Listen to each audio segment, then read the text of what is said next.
Et si le monde venait de basculer sous nos yeux, sans que personne ne le voie venir? Cette nuit, à des milliers de kilomètres de Paris, un événement d'une violence fulgurante a exposé la vulnérabilité du leadership occidental. À Kiev, capitale ukrainienne, une salve de missiles d'une précision implacable a percé les défenses les plus sophistiquées de l'Occident. Chaque projectile a frappé sa cible. Aucune interception, aucune erreur. Les systèmes vantés par l'OTAN n'ont servi à rien.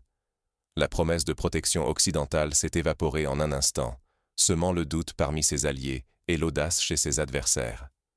Sous le choc, le président ukrainien a fui en urgence, exfiltré vers Londres sous protection britannique.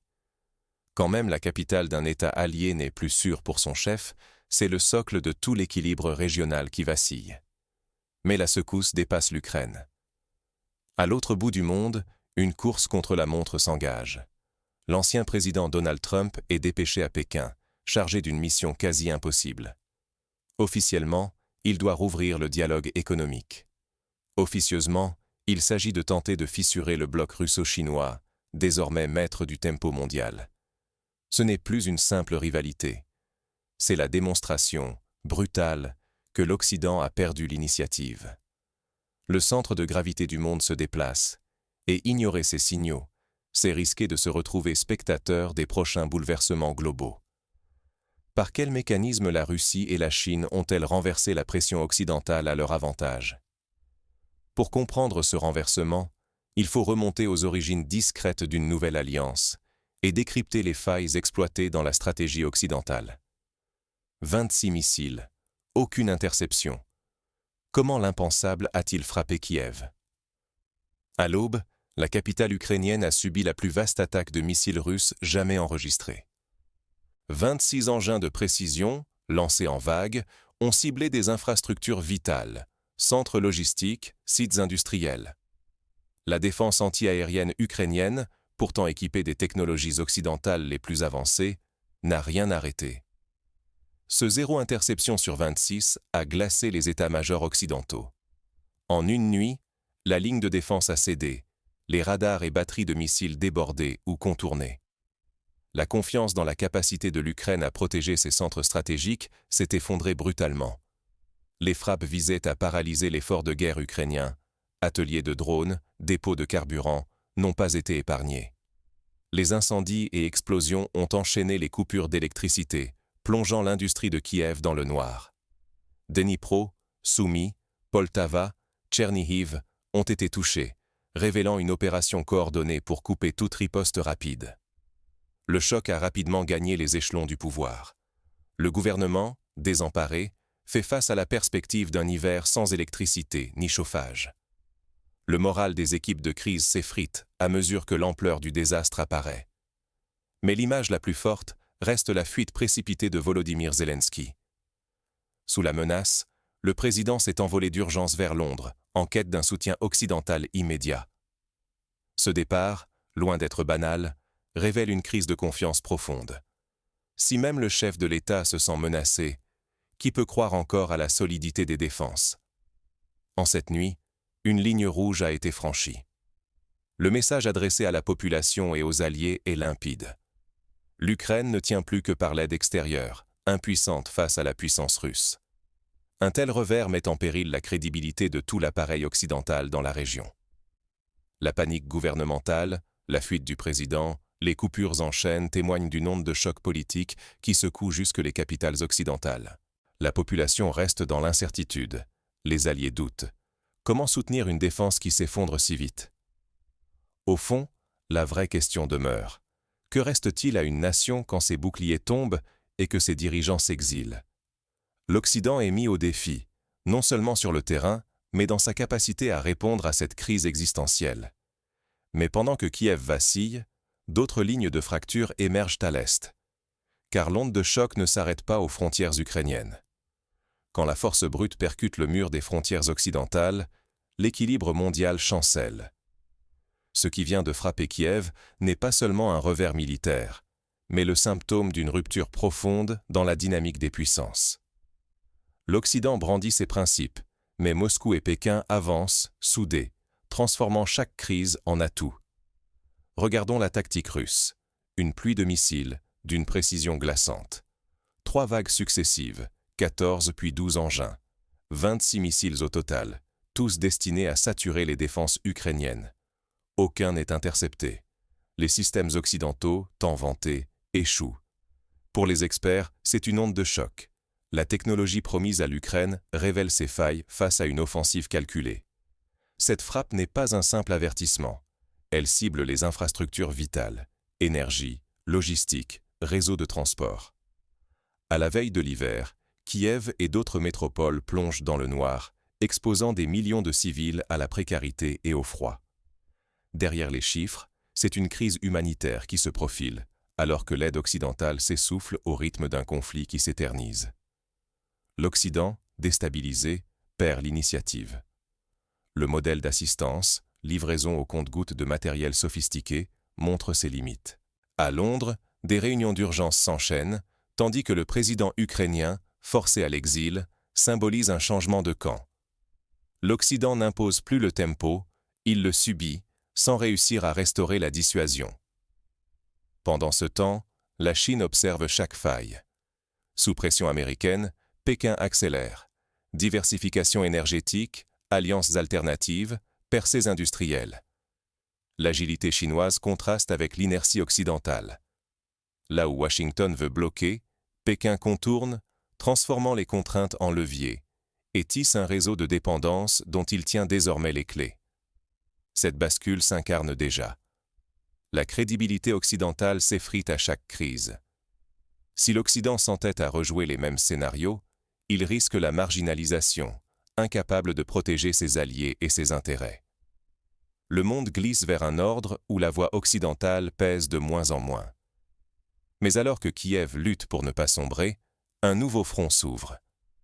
À l'autre bout du globe, une manœuvre américaine en Asie va bouleverser les certitudes de la Maison-Blanche. L'Asie s'apprête à devenir le théâtre d'un autre choc stratégique. Une décision prise à Washington va produire des conséquences que personne n'avait anticipées. Pékin et Moscou refusent désormais de suivre les règles dictées par Washington. Sous la pression occidentale, la Russie et la Chine imposent leur propre rythme, forçant la planète entière à se plier à une nouvelle réalité géopolitique. Dans les cercles du pouvoir, l'administration Trump tente fébrilement de convaincre Pékin de lâcher Moscou. L'enjeu est simple, briser l'axe sino-russe pour restaurer l'hégémonie américaine. Mais la Chine ne fléchit pas. Bien au contraire, elle adapte sa stratégie. Restriction ciblée des exportations de terres rares, accélération de la diversification financière et renforcement inédit de ses alliances énergétiques avec la Russie. Washington intensifie ses menaces de sanctions et multiplie les promesses d'accords économiques. Face à cela, Xi Jinping transforme chaque pression en avantage. Il réduit la dépendance aux technologies américaines, développe des systèmes de paiement alternatifs et solidifie les routes commerciales eurasiatiques. Dans l'ombre, Moscou et Pékin resserrent encore davantage leur partenariat. Les tentatives américaines de semer la discorde échouent face à une solidarité sans précédent. Leurs ripostes se coordonnent. Exercices militaires conjoints, accords énergétiques sur plusieurs décennies, investissements croisés dans les secteurs stratégiques. Pour l'Occident, le constat est implacable. La stratégie du « diviser pour mieux régner » ne fonctionne plus. Pire, chaque nouvelle pression accélère la naissance d'un monde multipolaire où ni Washington ni Bruxelles ne peuvent imposer leurs lois. Les conséquences ne se limitent plus à la diplomatie. Les restrictions sur les terres rares chinoises fragilisent l'industrie technologique occidentale. La diversification financière éloigne les marchés du dollar. Les accords énergétiques russo-chinois font planer la menace d'une crise d'approvisionnement en Europe. Ce basculement rebat les cartes du pouvoir mondial. La stabilité géopolitique, la sécurité énergétique et la solidité des économies occidentales vacillent. Le monde que l'on croyait solide s'effrite sous nos yeux. Mais ce nouvel équilibre reste fragile et imprévisible. Les prochains mouvements des grandes puissances pourraient tout bouleverser à nouveau. Face à l'incertitude croissante, l'information devient votre meilleure arme. Dans un ordre mondial où les puissances traditionnelles vacillent, comprendre les dynamiques réelles n'est plus un luxe. C'est une condition vitale pour anticiper les bouleversements à venir. Les récents événements en Ukraine et en Asie révèlent l'impuissance grandissante des anciennes puissances occidentales. Prendre la mesure de ce déclin, c'est se donner une chance d'anticiper les risques économiques et énergétiques qui se dessinent. Désormais, la stabilité des marchés, la sécurité des ressources et la fiabilité des chaînes d'approvisionnement ne sont plus garanties par le simple poids de l'Occident. Personne ne peut ignorer que des ruptures majeures sont non seulement possibles, mais aussi probables dans les prochaines années. Pour les entreprises, les investisseurs et chaque citoyen, la diversification devient essentielle. S'appuyer sur un seul partenaire, une seule source d'énergie ou un unique marché, c'est s'exposer à des arbitrages géopolitiques imprévisibles et à une volatilité accrue. La prudence stratégique impose d'élargir ses options, de préparer des plans alternatifs et de remettre en question les dépendances qui semblaient autrefois indiscutables. Il faut aussi accepter une vérité souvent occultée. L'avenir de l'Occident n'est pas garanti. Le progrès, la prospérité ou la sécurité ne s'obtiennent plus par simple inertie. Cette nouvelle ère impose de réinventer nos modèles économiques, énergétiques et culturels. Refuser cette adaptation, c'est choisir de subir la spirale du déclin sans réagir. Dans ce contexte, la vigilance devient indispensable. Il ne suffit plus d'adhérer aux discours rassurants ou aux promesses faciles. Chacun doit développer son esprit critique, repérer les signaux faibles et questionner les certitudes héritées. Comparer les sources, décrypter les intérêts en jeu et prendre du recul. Ces réflexes feront la différence entre ceux qui subiront la crise à venir et ceux qui sauront l'anticiper. Ignorer les alertes d'aujourd'hui, c'est risquer d'être balayé par les chocs de demain.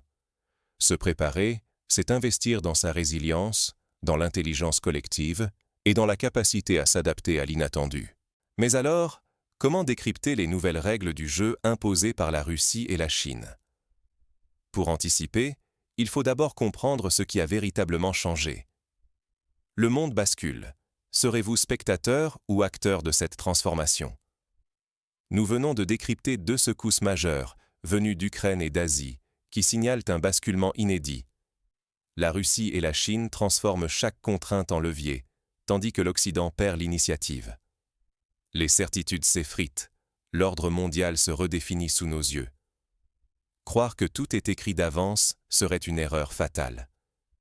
Ne pas évoluer, c'est risquer de voir d'autres décider à votre place de votre sécurité, de votre approvisionnement, de votre prospérité. L'histoire ne pardonne pas l'aveuglement. Ceux qui ignorent les mutations profondes finissent évincés. Il est tentant de s'accrocher à des repères familiers alors que tout vacille. Mais lorsque puissance militaire, technologie et stratégie convergent, les anciens équilibres volent en éclats. Ce qui paraissait inimaginable hier s'impose aujourd'hui. Chaque crise porte un avertissement. Rester immobile, c'est choisir la dépendance. Refuser de questionner sa vision revient à accepter de subir. Dans une compétition globale, l'autosatisfaction n'a plus sa place. L'enjeu n'est pas la peur, mais la lucidité. Avez-vous les outils pour décoder les nouvelles règles du jeu? Ou préférez-vous les récits rassurants, mais dépassés? La seule vraie stratégie, désormais, c'est l'analyse critique et la remise en question continue. Vous avez le choix, anticiper ou subir. Qui restera maître de son destin dans ce nouveau monde? Prenez un instant. Comment allez-vous agir face à ces bouleversements?